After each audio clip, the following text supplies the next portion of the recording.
So this morning we're finishing up a series that we've been on. The series is called Too Good to Miss, and it's about the 3 things that you can't afford to miss and then how to ensure that you don't. Essentially what we're saying in this series is that there's 3 things that we've identified that are really good and that we want to make sure that you don't miss and that you don't miss out on. And so we started the series off with talking about, how to ensure that you don't miss it or you won't miss it. And then we talked about Jesus. It's like, duh, naturally. And then last week we went into family. We talked about family. And I just want to tell you my heart for this series, especially before we talk about this 3rd thing that we don't want you to miss out on. My heart for you is that you just get a chance to live a life of fewer regrets. That as you go throughout your day, it's just that. Kyle, you can put that up there. It's just a life of fewer regrets. Because I believe that in the season in our lives where we made the decisions that led us to the most regrets that we carry, or where we maybe manufactured our own regrets, or where things happen and now we look back on it and we think like, man, I've really got some regrets there.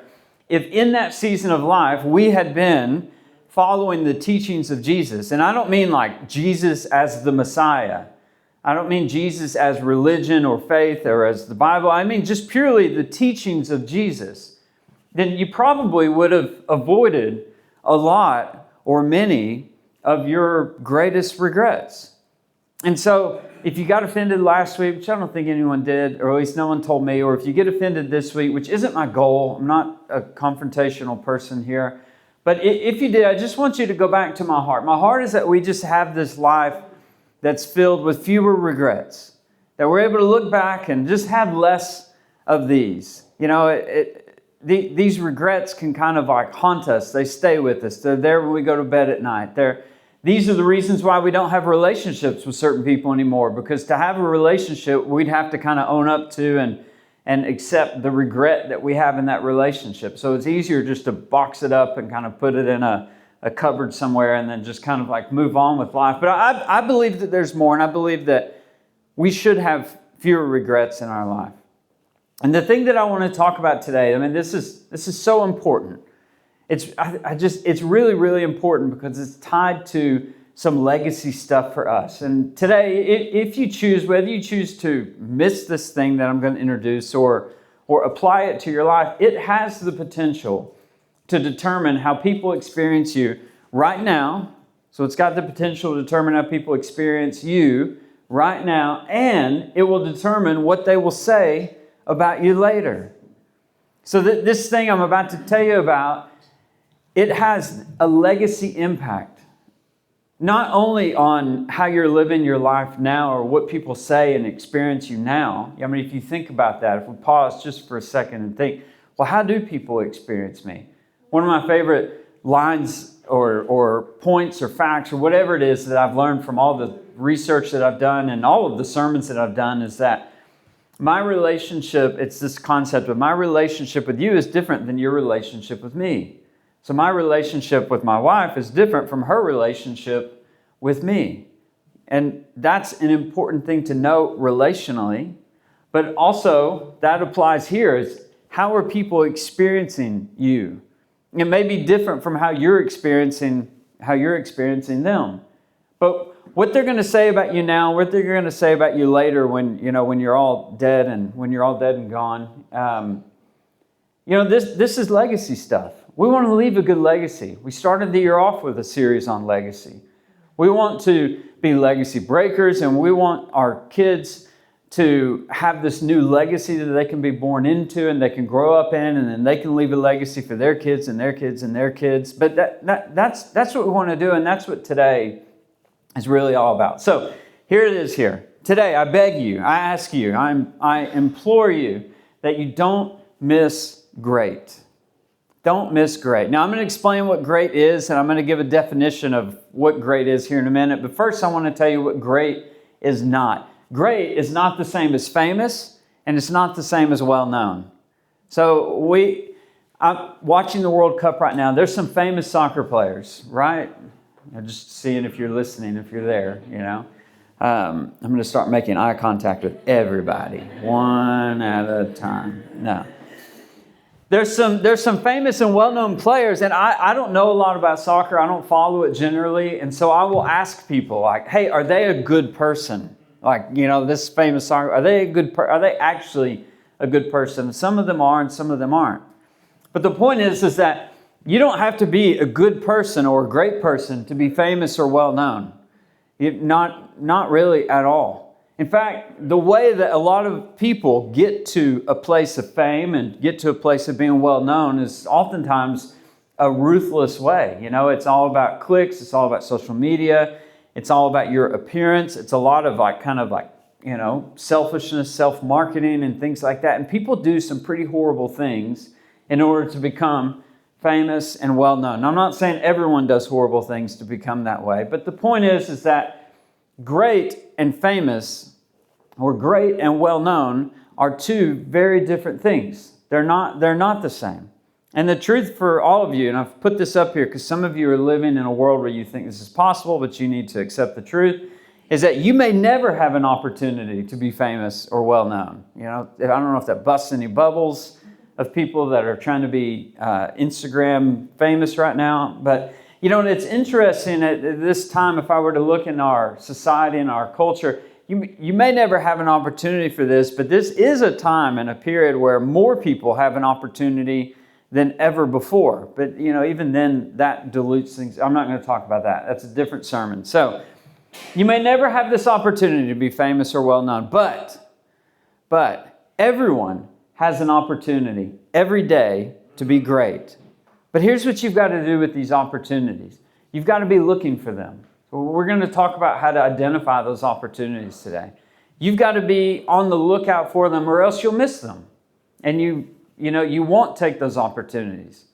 And I don't want to paint this picture of, like, if you don't make these choices to become great or to be great in what you do, it doesn't mean that you're necessarily going to have like a bad life. It doesn't mean that you're necessarily a bad person, but I believe there's more for you. So I've got a perfect example for you.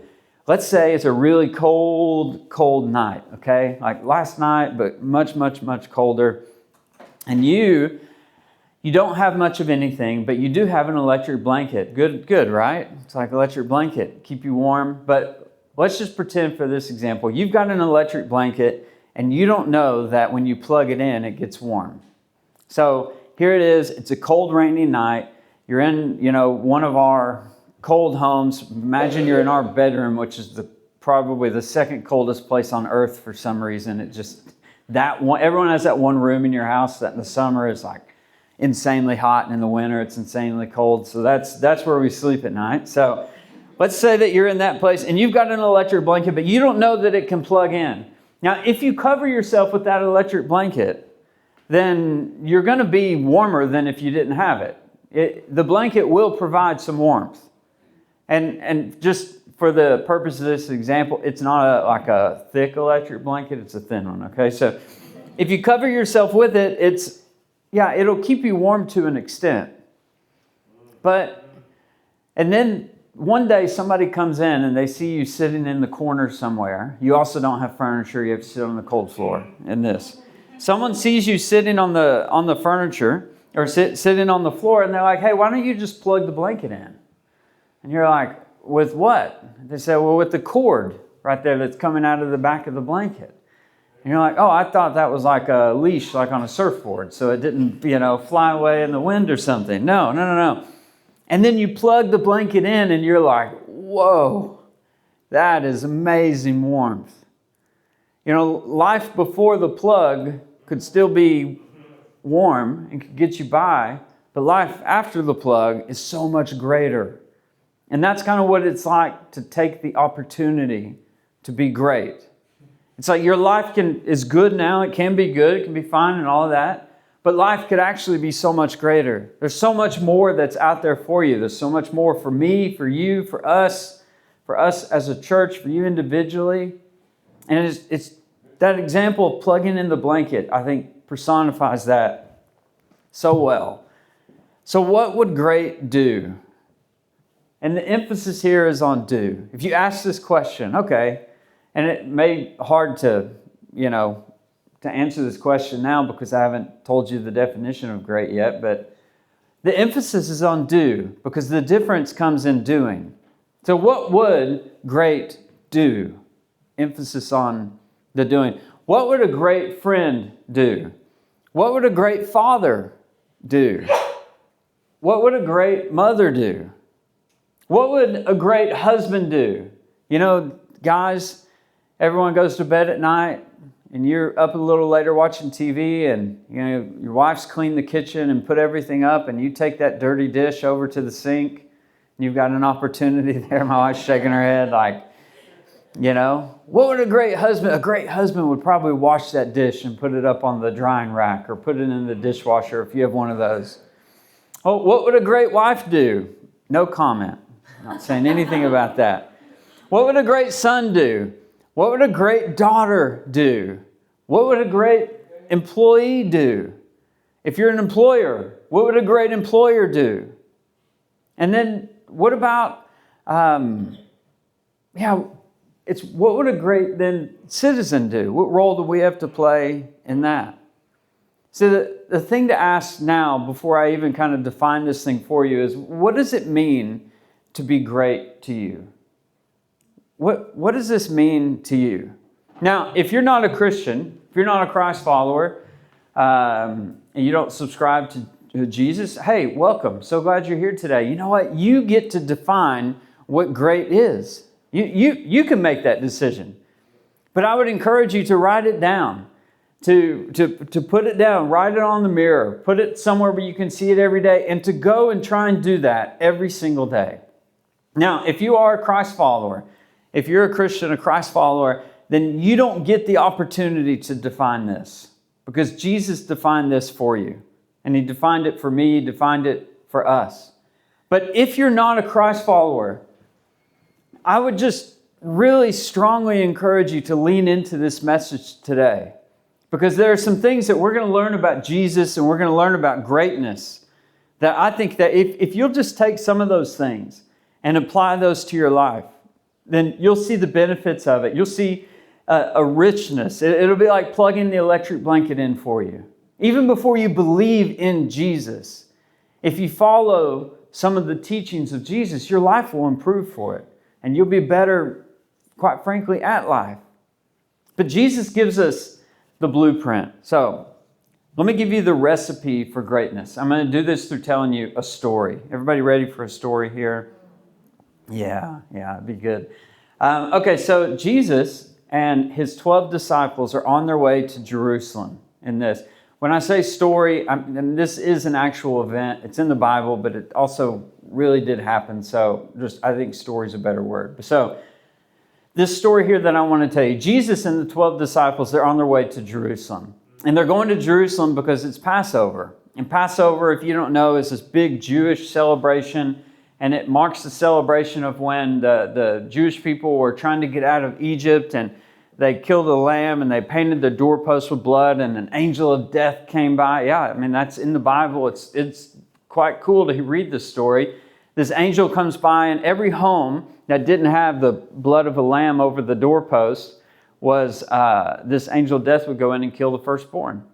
And so Passover is celebrating the fact that because of God's grace and mercy, the angel of death passed over some of these families and passed over the families that had the blood painted on the doorway. So that's what it is. So they're on their way to Jerusalem and they're going to go and they're going to celebrate this Passover. Now, this celebration is significant.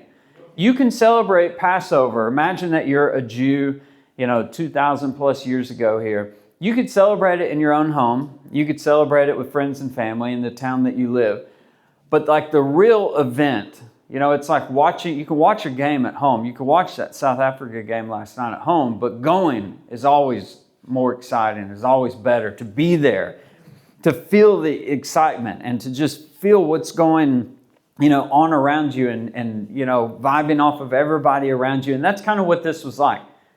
So Jesus and the 12, they're headed down the road. This is walking for some reason. I didn't plan that, but that's in my brain somehow. So they're walking down the road to Jerusalem. And Jesus has just taken the opportunity to tell the disciples, here's what you can expect is going to happen when we get to Jerusalem.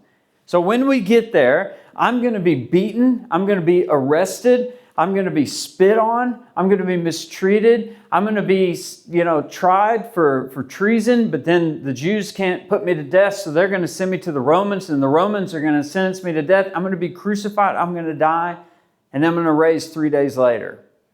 And right after Jesus tells them these things, they start heading down the road. And as they're heading down the road here, as they're walking down the road, this is quite interesting. Jesus is in front of the disciples. Now, I don't know, if Jesus has had that like mom walk pace. Moms, you guys can really you guys can really move when you're focused. I see you, Yolandi, when you're walking your way into a store and you've got like 6 minutes before the kid uses whatever. So anyway, Jesus is walking. He's walking quickly, and we don't know why he's out in front of the disciples. I don't know why they put it in the Bible. But maybe it's because Jesus knew that this was the last, he would never leave the city of Jerusalem. Once he walked into those walls, he would never leave alive again. And so maybe that's why his step is, a little bit perkier. So he's on the road, and he's ahead of his disciples. He's just told them what to expect. And then something very peculiar happens here. And we pick this up in Mark 10:35. James and John, who were two of the original disciples, James and John, the two sons of Zebedee, came to him saying, "Teacher, we want you to do for us whatever we ask of you." Now, that's kind of like a loaded question, right? It's imagine Jesus like a parent and his kids or your kids walking up to you and saying, "Mom, Dad, hey, Dad, I want you to give me whatever I'm about to ask for." It's like, well, in the same way a parent needs more context, so does, or a teacher or whoever, so does Jesus. So Jesus kind of replies to them and he says, well, what is it? What do you want me to do for you? And then James and John are there and they're probably like, I don't know, this guy just told us some bad news about what's going to happen. Should we ask? Okay, you ask. No, you ask. Okay, but they're standing on the side of the road here in the dust and the dirt. There's a bunch of people walking around. Everyone's headed to Jerusalem. And finally, one of them asked, they said to him, "Jesus, grant that we may sit with you, one on your right and one on your left." So that they want to sit on the right and on the left. And it's not like calling shotgun, like we're on a journey. Shotgun, I get to sit there. See, at this time, they thought that Jesus, well, it's not that they thought, but Jesus was a rabbi. And he was a teacher. And he was a legitimate one. He was also the Savior and the Son of Man, or the Son of God, but he was a rabbi here. And as the rabbi, he had this unique reputation because there were some rumors going on about Jesus that Jesus was going to overthrow the Roman Empire. And Jesus was going to come in and he was going to liberate all the Jewish people, and he was going to come in and he was going to restore the Jewish people, the people of Israel. They were going to be restored back to the place where they were, fully in power and a world power and dominant. And the Romans who had been oppressing them for so long, Jesus was going to overthrow that empire, and that this one man, this one rabbi, had the potential to be what the Bible talked about, the Messiah who was going to come in and restore Israel. Now, when they say, "Can one of us sit on your right and one of us sit on your left?" what they're asking Jesus for is they're asking for positions of power because they think that they're about to overthrow an empire. And they think that Jesus is about to do this amazing thing. And that's why a lot of people are gathering in Jerusalem for Passover. That's why when he enters in, he gets, the leaves on the ground and he gets the procession and everybody's celebrating that he's there because they think this guy is going to create a new government. And so James and John come to him and they're like, "We want positions of power with you. And we want on your right and on your left. We want your power." And then they say this, they say, "In your glory." And it's, okay, well, that's an easy one to kind of read over or miss over, but here's what that means. So James and John come up to Jesus, and they say, "Jesus, can we sit on your right and on your left? When you're in power, can we be in power with you?" Mind you, they've snuck away from the other disciples who were like back behind them, but kind of catching up now, and they eventually will catch up to them and hear what's going on. And then they say, but we want this in your glory, meaning we don't want to be a part of this while you're being spit on and beaten and arrested. You know, all that stuff you talked about, we're going to let you sort that out first. And then when you sort that out first and then you become powerful and you are the new ruler over this and the empire has been torn apart, then in your glory, your majesty and splendor, your kingdom, in your glory then, once you're in that position, can we have the power to sit next to you? And then Jesus says this to them. He says, you don't know what you're asking. You do not know what it is that you're asking of me. And they didn't. They had no clue. He said, are you able to drink the cup that I drink, or to be baptized with the baptism of suffering and death with which I am baptized? You know, can you even handle this? Now, this made me think back to a walk that we were on with our son Wyatt yesterday even. You know, Wyatt is on a bike ride. We're on a bike ride with him around Pinelands. And as we're on this bike ride, when Wyatt's really tired, what he'll do is he'll ride ahead, and then he'll put his bike down and he'll lay down in the road, okay? So, and then we'll catch up to him and say, hey, are you tired, buddy? And he'll be like, no, I'm not tired. And say, hey, Wyatt, we could go home, or if you want to keep going, you got to get back on your bike. And then he'll say, like, I'm not tired. Why, do you have enough energy and power to get all the way around the field and back home? Yes, I do. As he's laying down in the road, on his arms, in the road. And this is kind of like what happens with the disciples. You know, it's like, why, do you have enough power and energy to do this? Yes, I do. When in all reality, he doesn't. Jesus says, guys, do you know what it is that you're asking? Because I don't think that you do. I don't think that you're able to drink this cup that I drink or be baptized with the baptism that I'm baptized with here. I don't think so. But just like a little kid, the disciples, they answer him and they reply to him in verse 39. They reply to him, we are able. No, I'm not tired. No, I can do it. Yeah, Jesus, yeah, who cares? Whatever just came out of your mouth after, do you know what you're asking for here? We can do it. We can do it because we want to be in that position of power. We want this for our lives. And so now at this point, the other disciples have caught up because Jesus and James and John have kind of pulled off to the side here. The rest of the 10 catch up and they get wind of what's going on. And it is not a pretty scene here. In verse 41, hearing this, the other 10 became indignant with James and John, which means that they are mad. They are frustrated. They think James and John are trying to pull one over on them. You know, and they're not upset because they're not upset on behalf of Jesus. You know, they're not like, Jesus, I'm so sorry that these two insensitive, disciples of yours, just after you told us that you were going to be arrested and beaten and spit on, are coming up and asking you for power after you go through all the hard stuff. I'm so sorry for that, Jesus. No, they're not upset on behalf of Jesus. They're upset on behalf of the fact that they feel like the disciples, 2 of them, were making a power grab. And they were trying to edge out the other 10. So now there's like this org chart, who's in charge of who's over who has the authority over who, argument that happens. Jesus gets frustrated, he gets fed up, and he's like, guys, okay, listen, stop. And he pulls them all off to the side of the road. He tells everyone else, no, you guys go on. I need to teach something to my disciples. In verse 42, Jesus says, calling them to himself, Jesus says to them, you know that those who are recognized as rulers of the Gentiles lord it over them. So he's asking them a very simple question. Jesus is saying, you know that those who are in power lord it over them. And the word in the Greek that's used for lord in this situation here it means that it's a manipulative power that feeds on the submission of others. So he's saying that you know that the Romans that are in charge, they lord it over you.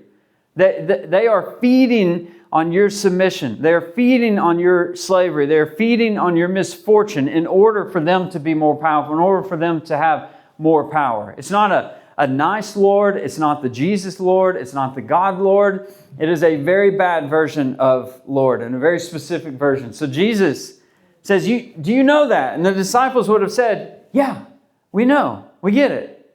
Yeah, absolutely. And then Jesus says, and their powerful men exercise authority over them. Yeah, Jesus, that's the way it works. That's the way the world works. And we're ready for our turn in this scenario. We're ready that we can have the power. We're ready for the Jewish people to be restored. We're ready for us as disciples to sit on your right and on your left and have this power. You know, Jesus is kind of testing them here, and he's saying, do you know how the world works and how power works? Yeah, Jesus, we do. And we want that for our lives. Then Jesus gives 4 words that change what great is. These 4 words define a very important key to what it is to be great. And so Jesus looks at his disciples and he says, not so with you. So Jesus is saying, hey, you know how the world works when it comes to power? Well, not so with you. You know how the world rewards power at any cost? Well, not so with you. You know how the authority structures work in the world? Well, not so with you and not so with me. This Jesus thing isn't going to be another movement of men. It's not going to be another movement of men and kingdoms. Not so with you. So it walked the disciples right into this trap where these disciples were like, yeah, we know and we want that. And yeah, it's going to come our way. And we know how the world works. And we want that to happen in our lives. And it's time for our turn because we've worked for it and we've earned it. And now this may sound familiar to you. I've worked hard to be in this position. I gave up. I sacrificed so that I could have this position. I aligned myself with the right person. I was clever enough to identify who that was at work or in my family. I aligned myself there, and now I'm in a position where I'm in a kind of a position of being famous or powerful or well-known or having more at the expense of others. Who cares? They didn't work as hard as I worked. I deserve it because I put the effort in. And in fact, I'm entitled to it because of what I did to get to this place. I mean, my values were there. I sacrificed, and here I am, and I'm ready for this. But Jesus says, not so with you. Not so with him. Not so with this movement. And then the next word Jesus uses is instead. And when he uses this word, this in the Greek is the strongest contrasting version of this word that Jesus could use. So imagine like a capital but with 2 exclamation points. So it's Jesus saying, not so with you, but instead of, on the contrary to, whoever wants to become great among you must be your servant. Everyone say servant. Everyone must be your servant. And whoever wants to be first must be slave of all. The disciples would have just been like, this is like someone put in, on Christmas morning, it's like if you put a bunch of bananas in a PS5 box and give it to your kids for Christmas, and they see the box and they're like, we got a PS5, yeah, mom and dad are good.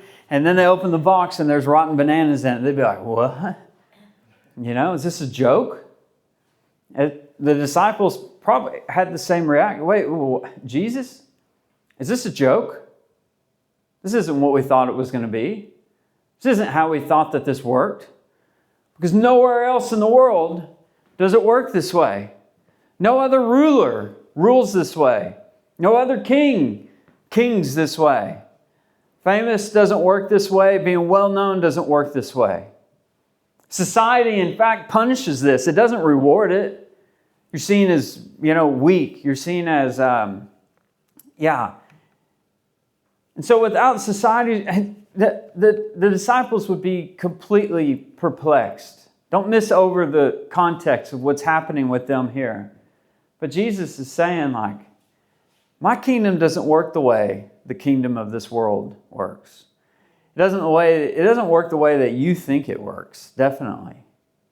Instead, my kingdom is different because if you want to be great, You've got to act like a servant. And if you want to be first, you must be a slave of all. Now, when Jesus says this, they are existing in a time when there were servants and there were slaves, and they were the lowest of the low, with no rights, with no anything. So when Jesus uses these words, the disciples are like, this guy has been walking for too long.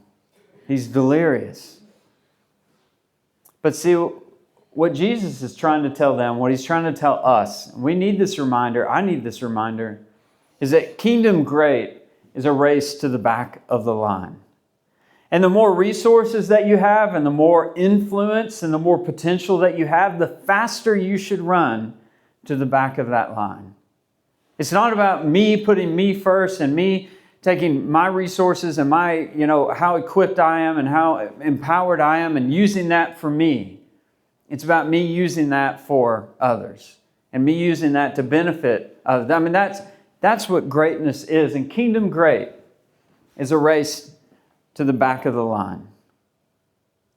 The disciples wouldn't have known what to do with this or how to deal with this. We like being first in line. That's why we show up early to things. We show up early for important things. We like to be great and known and recognized and famous because we work hard for it. We deserve it. We're almost entitled to it many of the times. But Jesus is just building a different kind of kingdom. That begins to identify to us what it is to be great. Greatness is putting others first. Greatness is putting others before yourself. Greatness is racing to the back of the line and not the front of the line. And we get to see Jesus do this a few verses later here. So Jesus, he comes in, and after he kind of drops this bomb on them, he says something to them in verse 45. He says, "For even the Son of Man," and what Jesus is doing is taking away your excuses. If you're like, well, Jesus, hey, I really deserve it, or I'm in a really tough situation. Jesus is like, you know what? Let me just level the playing ground for everybody and take away everybody's excuse to not do this. So he says, "For even the Son of Man did not come to be served, but to serve." So even Jesus didn't come to be served, but to serve. And to what? Jesus, it's like, I love after this comma here, that it's like, Jesus, how far are you willing to take this serve thing? How far are you willing to go with this? Jesus is like, as far as to give my life as ransom for many. So there go all of our excuses. My excuses, your excuses. So what would great do? What would great do if great was you? What would great do as a husband, as a father, as a mother, as a daughter, as a son, as a citizen, employer, an employee, a grandparent? What would great do if great was you? Because see, there's a connection here. If we go back to just talking about regret here for a second, there's a strong connection with regrets and our greatness. Because your greatest regret is connected to your decision to be less than great. Let me just say that. Let me let that sink in for you. Your greatest regret is connected to your decision to be less than great. You know what that means? That means that we put ourselves first. We're selfish. We put ourselves over others, and then we regret it later. We don't try and diffuse an argument. Instead, we amp up in the argument and we elevate that argument. We put ourselves in front of others in a way that diminishes other people. We don't tell the truth because there's something that we hope to gain out of a relationship. So we just don't tell the truth about something. And then regret starts to seep into our lives. So anywhere in our relations or our lives where we are putting ourselves above others, that's where our regrets come from. And do you have a regret relationally? Didn't handle a situation very well. Well, you probably let your emotions get to a place where you put yourself over everything else. And you chose not to be so great. And now you have a regret there. Hey, what Jesus is trying to tell us is that if we choose greatness, if we look for those opportunities and choose them, then we get to avoid, my heart for the series, we get to avoid adding more regrets to our life. Now, I like to think that Jesus is up there looking down on us, and there's a few scenarios that I run through my mind with Jesus all the time. One of them is like, God, I hope that when you look at Church Home, you're happy with it. I hope you're pleased. I hope you're happy with what's going on here. I hope you're happy with me. I hope you're happy with my family. And it's not like I need his approval or anything, but I'm genuinely trying to do, a good job. And sometimes I wonder if Jesus looks down at us and what kind of thoughts and opinions that he may have about us. I wonder if Jesus, because we miss this so much. We're James and John so many times and through so many situations and scenarios, but Jesus is like, hey, be last, be a slave, be a servant to all. Choose greatness. And we just have such a hard time in doing that. We come to church and we sing about the cross, we sing about Jesus. We're thankful that Jesus died for us, that we have forgiveness of our sins. Who is super happy that when they die, their sins are forgiven and they get to go to heaven? Amen. Yeah, I love that. So glad I don't have to go burn in, the lake of fire that your grandmother talked about here. I'm just amazing. Jesus, you're the best, God. You're the absolute best. And we wear a cross around our neck, some of us. And then we walk out of here and we get upset and we yell, but we choose to be less than great in many different ways when we're given opportunities for greatness. And Jesus is like, guys, you come and you proclaim these things and you're with me, like he's telling the 12, guys, you've walked with me every day for 3 years. But on a daily basis, you're refusing and you won't embrace the cross. In fact, you almost refuse the cross. It's like Jesus is more concerned with your doing. That's why we say, what would great do? Because doing is where the difference is made. If we fast forward into this story, and we're almost done here with this message, but Jesus and his disciples, they get back on the road and they start heading into Jerusalem. And when they get into Jerusalem, they are going to have a dinner together. They're going to celebrate. So they're going to go to what many of us, if you've been around church for a long time, then you know this is like the upper room. All right, so in the upper room, they're going to have a meal. And they sit down, and when they walk into this upper room, there's a table that would have been low on the ground there, and everyone would have reclined at the table. So they would have laid on one elbow, and I don't know which one. I actually meant to look that up. But they would have leaned on one elbow and probably eaten with the right hand, in case you're shaking her head, yes. So they would have laid on their left, eaten, and their feet would be out back away from them, because no one wants to eat next to somebody's, stinky feet, right? That'd be gross. And so, the feet are stinky to them just like they are to us. It's not like back then they were more okay with feet than we are. So they had a lot of hygiene rules. So anyway, they're around the table and the meal has already begun and they're eating. And Jesus does something that is just wild, that the disciples aren't ready for, that the disciples are completely not expecting and ready for. So everyone's eating. And there's this moment where Judas has already been told, tricked by the devil that he's going to betray Jesus. And so Jesus, he's got this moment where God has kind of told him that, and God's kind of given Jesus the keys. And there's this first verse that we're going to look at here in John is this point where Jesus realizes and knows that the Father has put everything into his hands. And that he came from God and he was now returning to God. So Jesus reclined on one elbow, eating with everybody else, knows that he's about to return to God. He knows that he came from God. God's like, Jesus, here's the keys. You drive it the rest of the way home here. And so what does the Son of God, the creator of the universe, the one that could vaporize people with his thoughts if he wanted to, how does he respond to this?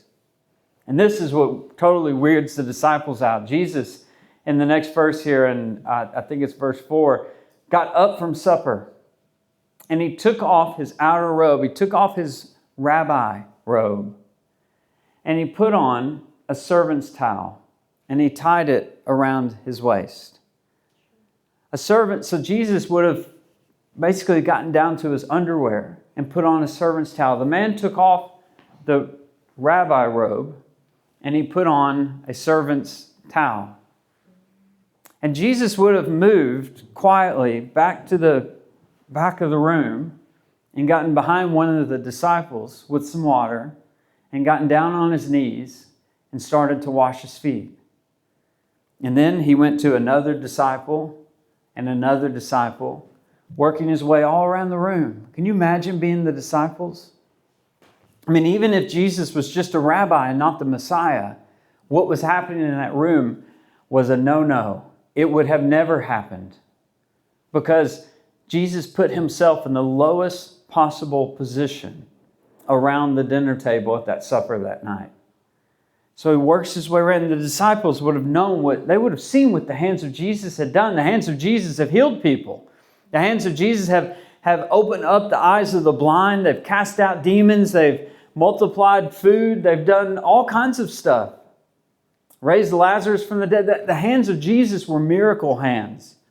And now that guy with those miracle hands is muddy and wet, and his hands are covered in our dust and in our dirt as he makes his way around the room there. And I bet that room was silent. I bet you could hear a pin drop. I bet the only thing that they could hear was the water sloshing in the bucket as Jesus went around and washed. And then when Jesus was done, he gets up and he puts his robe back on. You know, great looks different, doesn't it? It looks kingdom great looks very different. Looks different from the way the world does great. It's servanthood. It's putting others first. It's a race to the back of the line. That's what Jesus modeled for us. In verse 12, we can read, he says, "So when he had washed their feet and put on his outer robe and reclined at the table, he said to them," this is the second time that he's kind of asked this question. The first time was on the robe when he said, "Do you know what it is you've asked of me?" And now he says to them, "Do you understand what I have done for you?" The answer is no. No. They don't understand it. I, standing here with you today, don't understand it. Because Jesus had just washed the dirt off their feet, but he was about to wash the sin off their heart, off your heart, off my heart forever. There's no way they could have understood that. There's no way I can fully understand it now. But I want to try. So he asks them this, "Do you understand what I've done for you?" And they don't. And in verse 14, he says, "So if I, the Lord, the teacher, washed your feet, you ought to wash one another's feet as well." This is the rule of great. Jesus is saying, I'm showing you what greatness is, and I'm taking away all your excuses to do that. So now you don't have an excuse to do this, because I got up, put on a servant's towel, and I got behind all the disciples who were about to betray me, one of which, whose feet I washed, is literally about to leave the supper and go and get the guards and come and have me arrested. And the other 11 of you, when I get arrested, you guys are going to poof, be gone. Peter, you're going to deny me 3 times. You're all going to be gone. None of you are going to be there. And when I'm dead and they place me in the tomb, none of you are going to be at that tomb, at that rock, waiting for me to walk out. Even though I've told you many, many times. And yet, still, I got up, I made myself a servant to you, and I washed all of your feet, and now I'm about to wash all the sin away from you. You know, do we have people in our lives that we feel like, you know what, they don't deserve us to put them first, or to reach out for them, or to love them, or to show them kindness, or to show them grace, or to show them forgiveness? Yeah, we feel like there's people like that out there. But it makes me, I go back to thinking about Judas. Jesus washed Judas. He didn't, wasn't like duck, duck, duck, duck, goose, where he chose, okay, not going to wash your feet, and then just kept going around. You know, the greatest display of Jesus' love is washing Judas's feet. I think Jesus' heart broke for Judas, knowing what was going to come and what was going to happen. You know? And so he takes away our excuses. And then he says in 15, "For I gave you this as an example, so that you should do in turn as I did to you." This is the platinum rule. Do we know the golden rule? The golden rule is do unto others as you would have them do unto you, right? Well, Jesus takes it one level up. That's why we call it the platinum rule. And that is do unto others as I did, as I, Jesus, did to you. And that rule, that law, that Jesus rule, as Paul calls it here, he's saying that I did this as an example so that you know that you need to go and you need to do it for everybody else. And it's because of that one law, that one commandment, that one rule, the greatest commandment, love others as I have loved you. It's because of that we don't need any other commandments. It's because of that the old law, the Torah, was kind of put aside. When Jesus came, he rewrote everything. He redid everything. The Torah supported these hierarchies of relationships where slaves were at the bottom and, kings were at the top. Jesus comes, just wipes it off the table, gets rid of all of it, and says, now, if you want to be great like me, the Son of Man, the Son of God, then I want you to do for others what I just did for you. So when you think like, man, I have a chance to be great. I have an opportunity for greatness. Do I take it? Do I not take it? Well, Jesus took it for you.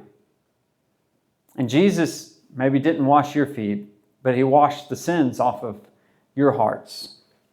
And then Jesus gives us this promise here. And the promise in verse 17 is this. It says, if you know these things, you're blessed, happy, and favored by God, if you put them into practice and faithfully do them. Aren't the happiest people the people that are giving, are loving, are selfless, are kind, are patient, are understanding? I think that some of the most mean and grumpy people that are out there are the people that have the most amount of stuff, right? Those that have more power feel like they can't trust anybody in order to keep that power. Those that have more things feel like, they've got to protect those things. They earn those things. They deserve those things. You don't deserve any of those things. I made this for myself. I. But even though you have all the stuff, it doesn't mean that you're happy. That's why money can't buy happiness. It can almost buy happiness, but it can't really buy happiness. Money can buy a jet ski. It should make you happy. So Jesus is giving us this promise that if you really want happiness, if you want jet ski on a sunny day in the lake or in the ocean with no cares in the world, if you want that kind of happiness, that comes by choosing great. So what would great cost of you? What would it cost of you? It cost Jesus his life, but it won't cost you yours. Great will only cost you a little bit of time and a little bit of pride. That's it. So I just want to, again, end with kind of begging you, don't miss the kingdom of God great, because there's so much more for you. There is so much more. Plug in that electric blanket. Feel the heat. Feel the warmth. Feel the magic that comes. Choose great, because today, even before you leave this building, you're probably going to get an opportunity to choose great today.